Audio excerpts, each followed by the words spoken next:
makeover on this frame and print.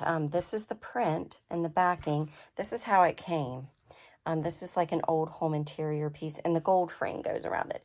The gold frame is sitting over there. I just cleaned it. This I'm going to paint black, and then we're going to do a neat little, I want to do a living art piece, or you'll see. You'll just have to see.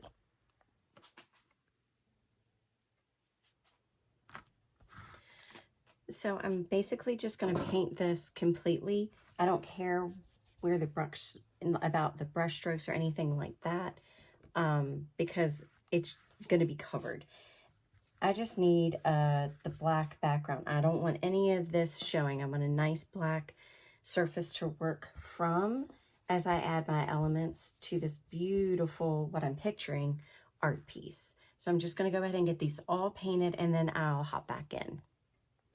Now, because of the angle and the width of my desk, I'm not going to be able to show you the entire thing. You're missing out on a little bit here, but for the most part, you're able to see what I'm doing. Remember, I told you in previous videos that the crafter's best friend is a Lazy Susan. You can pick them up anywhere for cheap, and it's good to have multiples, because when you're working on projects, you can literally just take the whole Lazy Susan, carry it to a drying area, and then put another Lazy Susan down and continue with another project. And that's what I do.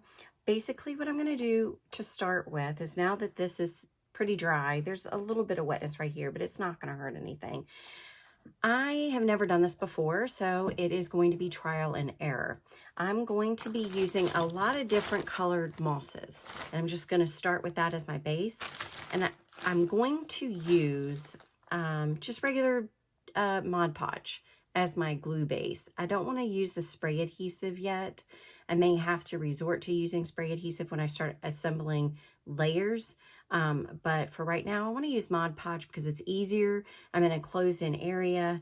I don't like spray adhesives, and I avoid them at all costs unless it's a downright necessity. So we may have to use that, but for right now, I'm going to try Mod Podge. So let's get started with that. Since this is most likely going to get really messy, I'm going to use a throwaway sponge to work with. I don't want to wash a lot of glued grass down my sink, so this is what we're going to do. This is going to be a messy project. Just saying. You're going to get messy.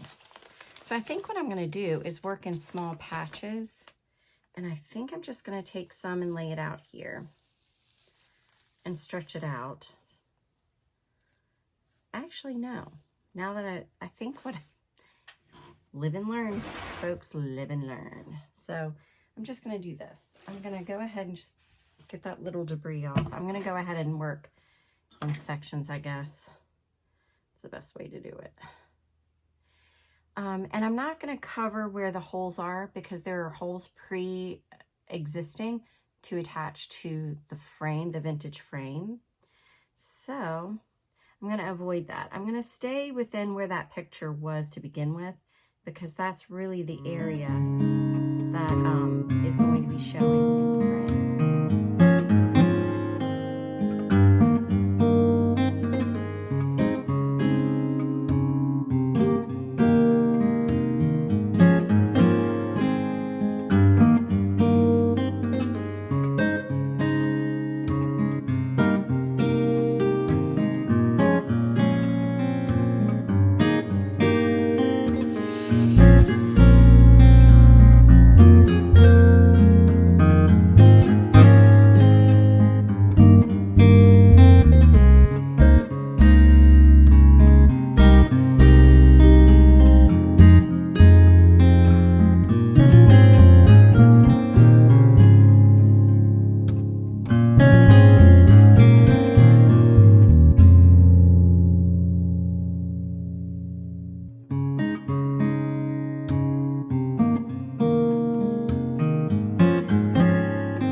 Going to glue some embellishments. I have different colored leaves,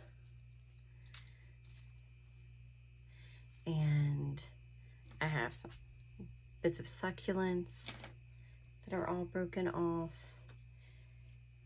And I'm just gonna start adding those in with some hot glue.